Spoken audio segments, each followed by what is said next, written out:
Hi, this is Peter McGough of Muscular Development. I'm here at the NPC Nationals in Miami. I have with me Sergio Oliva Jr., who I've known for a few years. I knew his father a bit further back than that. Okay, here you are, super heavyweight class. The USA's, you missed the pro card by one place. What was your game plan from the USA to the Nationals?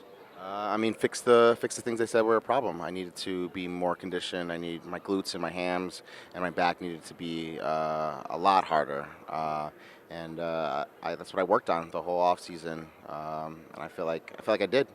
Yeah, you did the job. You did the job. So here we are. The prejudging's over. You're in the first call out. You're in the centre. There was a bit of mix and match. What are you thinking now? Do you see that pro card, or is the job only half done? I feel like I have the pro card, but I don't know. I feel like just the pro card's not good enough. I want that win. I definitely want to battle for the overall. I want this to be the story-ending fairy tale that I always wanted it to be. And I felt like when they first moved us the first time, I felt like maybe they were just wanting to see second and third together, which I understood. But once they moved me again, I got confused for sure.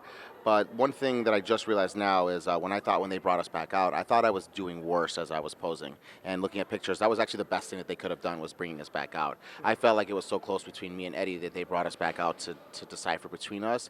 And I feel like that's what maybe helped me at the end, when the whole time I was on stage, I just kept thinking I was fading and I was doing worse. But it wasn't just until about 10 minutes ago I looked at pictures, and I felt like that was the best thing that happened for me. So we'll see. Now this is going to be the longest day of my life, not even finding out. And of course, I'm the last person to go on, last number. I'm going to be the last person to find out, But that's how you want it, right? Yeah. Well, the super heavyweight's always going to be the last guys. It's good that you're the one there.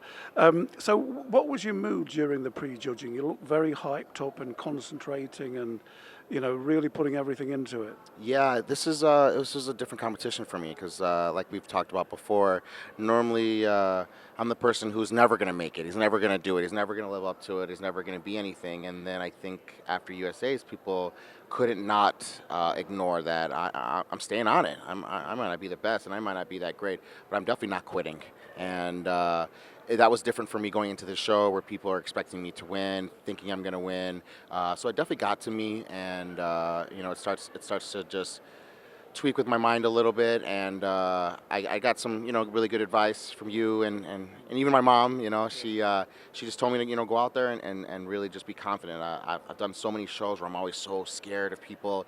Every bodybuilder has that, where you're backstage and everyone looks bigger than you, and you're like, man, what am I doing? I'm so small. It's just what you go through. And this time I just really tried to stay calm, and I felt like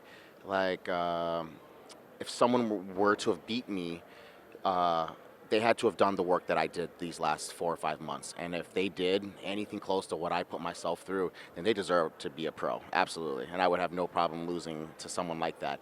I think the nice little twist on it was that me and Eddie have been talking the whole time, because we both work with the CETO. So I know Chris is ecstatic for sure. That's got to be the best feeling, is both of his boys battling it out there. But we called it.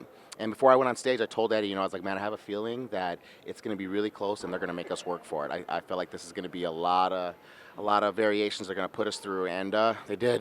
God, they did. Right. So this has been a real odyssey for you, this pro card. It's started 10 years ago. You started with the ambition of getting a pro card. It was very important to you. Can you just explain to us why? I feel like that was just for sure the first step. It's like I feel like it's winning an Oscar, for an actor. Like now, no matter what, no matter how much you hate me or you don't think that I'm, ever going to be as good as my dad, I'll have that pro card, and that's something no one can ever take away from me, because I earned that. And I feel like that was just the first step for me, even me personally, to say I earned everything that I'm getting in bodybuilding. I sometimes, you know me. Sometimes I don't really want to take things and maybe even work with people, because I always feel like maybe it's just like a favor, maybe just because of my dad. I'm just so pessimistic sometimes, and I just want to earn everything for myself and make sure that everything that I got wasn't given to me because of anyone else other than myself. So I think the pro card was just something really special for me. But what's funny is I remember me and my fiance, we talking about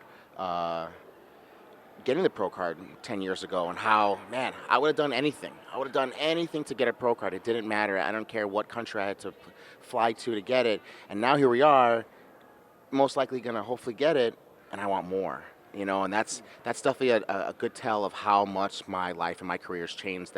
That's not the only thing that I want anymore, and I really want the full bang and to be the actual very best person on stage.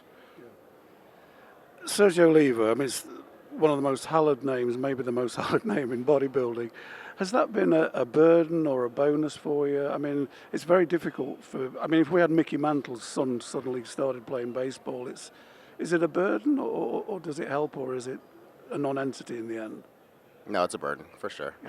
You can't even pretend that when you're getting your pictures compared to a Mr. Olympia that is going to help anyone. I mean, it's automatically going to knock you down. Luckily for me, I think because I've just been doing it my whole life, is I'm able to use things like that and use it to get me so hyped up to want to be better.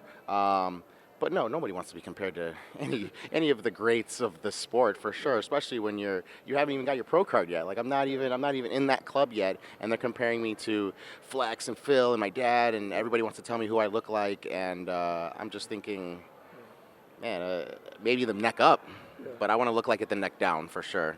So living up to that. I think is definitely a burden, but I feel like if I make it, then that's something that I'll have that no one's ever had in bodybuilding before. No one's ever going to be able to be a pro and say that, yeah, their father was a Mr. Olympia, and kind of you got enough balls to even say that, yeah, I want to get into this sport, even though you know that you're going to be compared to one of the greats ever. I mean, I'm either really nuts or really ballsy, and I guess we'll find out tomorrow which one it is.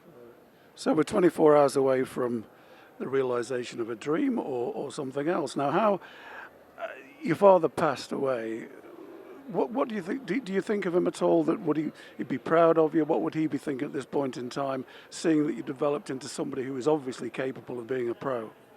I don't know. I try and think about that all the time, and then I don't know. Like we talked about before, it wasn't like I just got into bodybuilding when my dad finally went to that junior nationals. It wasn't like I had just started. I had been in it for a while. So I want to say that he's just so hard and so strong that I don't think that he would be here jumping for joy. I don't think he'd be making the noise that my mom and my family were making in the crowd today, because they were so loud. But I think even just since the junior national, I don't remember what year that was, maybe like 2007 or something like that. But that long ago, we're going on almost 7-8 years from then. I don't think he could have denied that I do maybe have a future in this sport. As much as hard as he wants to be on me, I think if he had still been around till today, I'd like to tell myself that he would have hopped on board for sure. I think he would have been maybe excited to do the father and son things that we couldn't do because, he was a weightlifter, and once I was born, he was already, almost 50. It's not like me and him were throwing the ball around. So maybe if he was around today, this would have been our thing that we could be doing together. But I can't answer that. I can't tell you, because as far as I knew him, I didn't know that he cared at all. Okay, so here we are. Tomorrow will be Judgment Day in many ways. A final message for the fans, for the MD readers out. Whew, man. You don't want to always give some kind of like cliche, never give up on your hopes and all that. But man, I started this when I was 145 pounds. I was a skinny track runner, and every single person that I knew told me that I would never be able to do it. And then even if I was capable of being able to put that size on, I would never be able to live up to my father. So it was no point of even trying to do it. There's no point of even attempting it. And I used it. To make it happen, hopefully, and we'll find out tomorrow. But I guess the only message I could give is people are full of shit.